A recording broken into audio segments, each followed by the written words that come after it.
सोचने वाले को उतना ही मिलता है, कि सोचने वाले को उतना ही मिलता है जितना मेहनत करने वाले छोड़ देते हैं।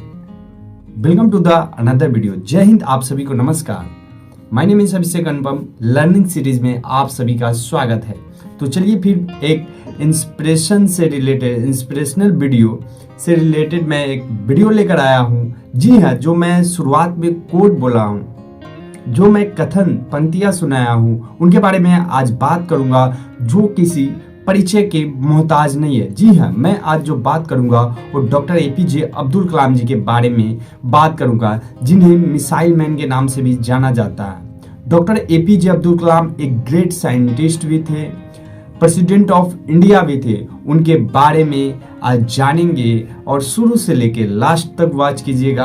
आप बहुत चीज इस वीडियो से सीखेंगे, क्योंकि सीखना बहुत जरूरी है। वो कहते हैं ना कि जब तक देखोगे नहीं तब तक सीखोगे कैसे, और सीखोगे नहीं तो फिर जीतोगे कैसे। तो चलिए वीडियो को स्टार्ट करते हैं। So let start the video. Bharat के इतिहास में कुछ ऐसे व्यक्तित्व हुए हैं, पर्सनैलिटी हुए हैं, जिन्होंने न केवल अपने जीवन से बल्कि अपने विचारों से भी लाखों लोगों को प्रेरित किया है। ऐसे ही महान व्यक्ति थे डॉक्टर एपीजे अब्दुल कलाम, जिन्हें हम प्यार से missile man of the India और पीपुल्स प्रेसिडेंट के नाम से भी जानते हैं।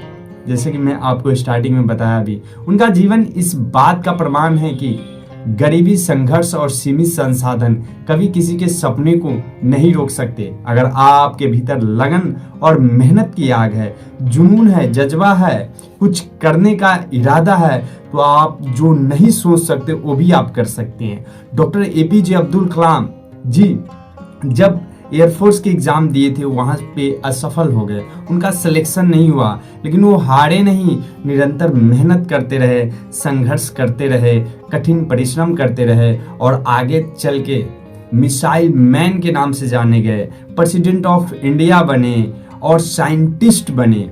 जब अमेरिका, एक उनका जो है बहुत ही प्रसिद्ध जो है लाइनें हैं, जब वो अमेरिका गए थे तो वहाँ पे जो है उनको एक साइंटिस्ट ले गए थे कि चलिए आप हमारे जो है स्पेस एजेंसी में काम कीजिएगा, अंतरिक्ष सेंटर में काम कीजिएगा।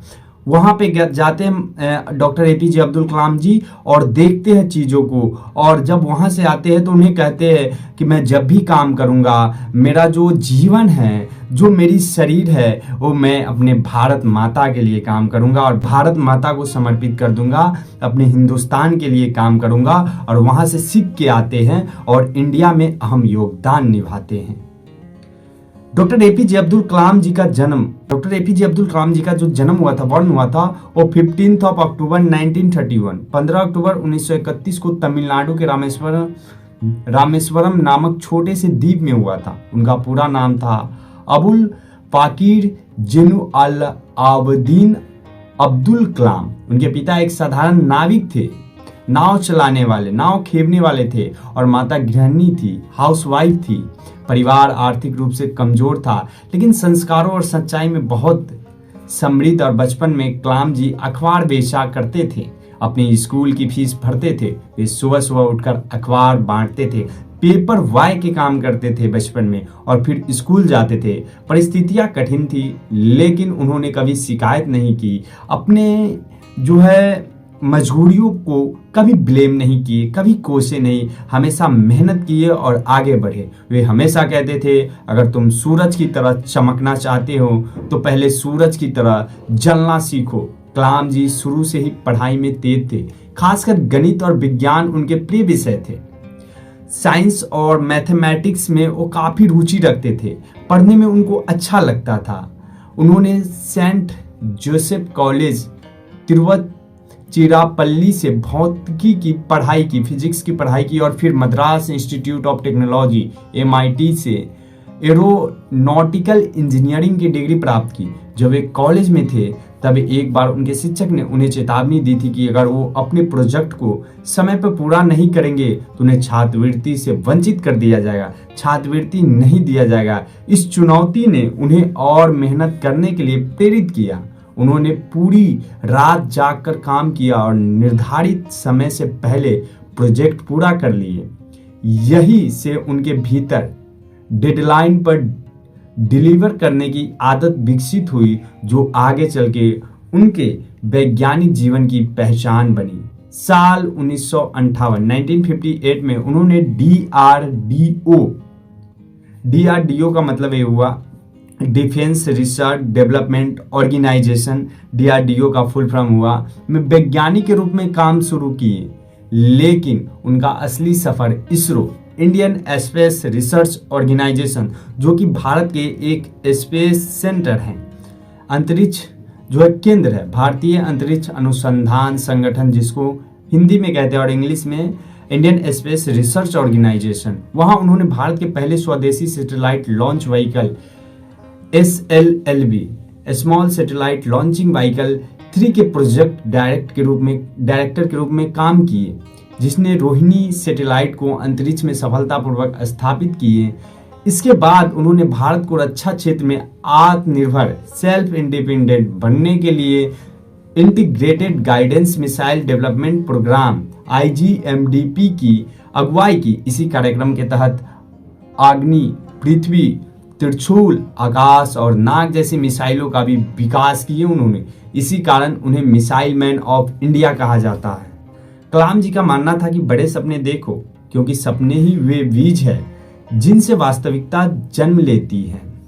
साल 2002 में डॉक्टर APJ अब्दुल कलाम जी ने भारत का 11th प्रेसिडेंट ऑफ इंडिया बने, 11वें राष्ट्रपति के रूप में चुने गए। वे पहले ऐसे राष्ट्रपति बने जो राजनीति से नहीं बल्कि विज्ञान और शिक्षा से आए थे। वो राजनीतिक नहीं करते थे बल्कि अपने काबिलियत, अपने शिक्षा और विज्ञान के बलबूते वहां तक पहुंचे थे।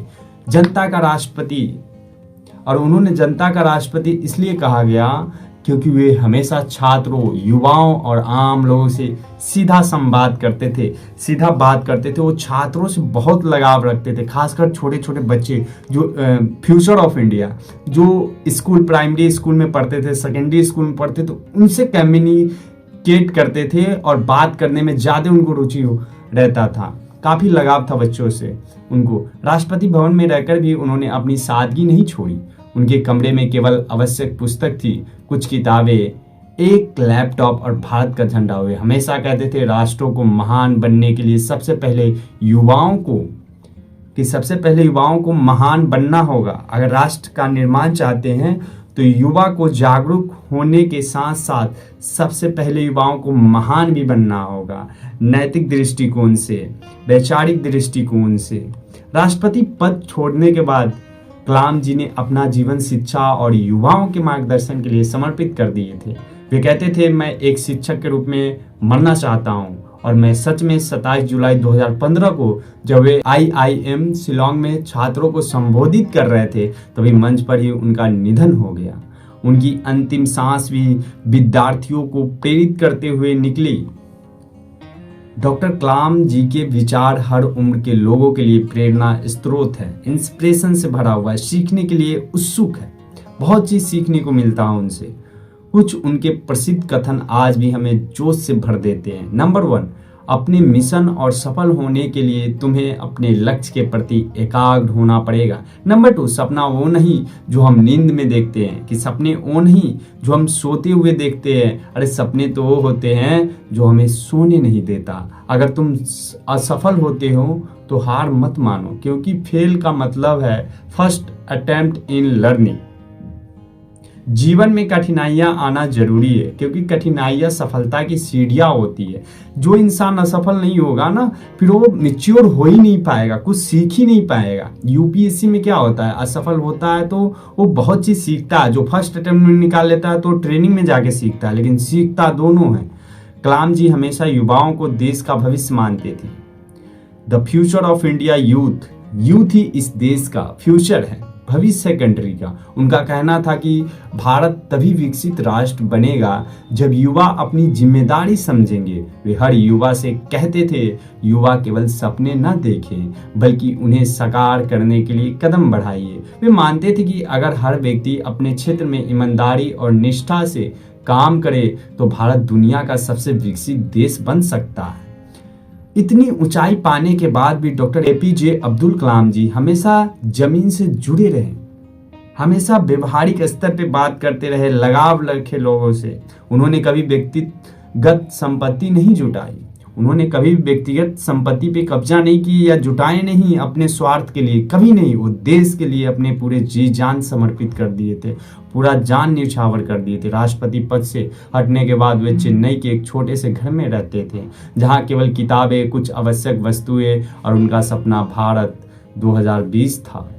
उनकी सादगी से यह सीखने को मिलता है और ये सिखाया कि महानता भव्यता में नहीं, कि महानता भव्यता में नहीं बल्कि विनम्रता में होती है। विनम्र और सहनशील होना बहुत जरूरी है। कलाम जी का सबसे बड़ा सपना था भारत को 2020 तक विकसित राष्ट्र बनना है। उन्होंने अपनी पुस्तक India 2020 a vision for the new millennium में लिखा था कि भारत के पास पर्याप्त संसाधन, प्रतिभा और क्षमता है, बस जरूरत है सही दिशा और संकल्प की। वे मानते थे कि विज्ञान, शिक्षा और नैतिक के माध्यम से ही भारत के विश्व गुरु बन सकते हैं। विज्ञान और शिक्षा और नैतिक के माध्यम से ही भारत जो है विश्व गुरु बन सकता है। डॉक्टर एपीजे अब्दुल कलाम जी का कहना था कि जीवन इस बात का उदाहरण है कि किसी व्यक्ति की पहचान उनके जन्म या परिस्थितियों से नहीं बल्कि उसके कर्मों से होती है। उन्होंने हमेशा सिखाए और हमेशा सिखाते रहे और सिखाए कि हर सपना संभव है अगर हम उस पर विश्वास करें और निरंतर प्रयास करें। आज भी उनके विचार और कार्य लाखों युवाओं को प्रेरित करते हैं। वे भले ही शारीरिक रूप से हमारे बीच नहीं है, लेकिन उनके शब्द, उनके सपने और उनकी मुस्कान हमेशा जीवित है। डॉक्टर एपीजे अब्दुल कलाम सिर्फ एक व्यक्ति नहीं बल्कि एक विचार थे जो हर भारतीय के दिल में आज भी धड़कता है। क्या आप चाहेंगे कि ऐसे पर्सनैलिटी के ऊपर मैं स्टोरी लाऊं और आप क्या सीखे डॉक्टर एपीजे अब्दुल कलाम जी से? अपना फीडबैक कमेंट सेक्शन में जरूर पिन कीजिएगा। अगर आपका फीडबैक अच्छा रहा तो मैं ऐसे ही इंस्पिरेशन और प्रेरणादायक वीडियो बनाता रहूँगा, जिससे मैं भी बहुत चीज़ सीखता हूँ और आपको भी सीखने को मिलेगा। मिलते हैं नेक्स्ट वीडियो में, तब तक के लिए जय हिंद, वंदे मातरम। Thanks for watching this video. बहुत बहुत धन्यवाद। Thank you so much.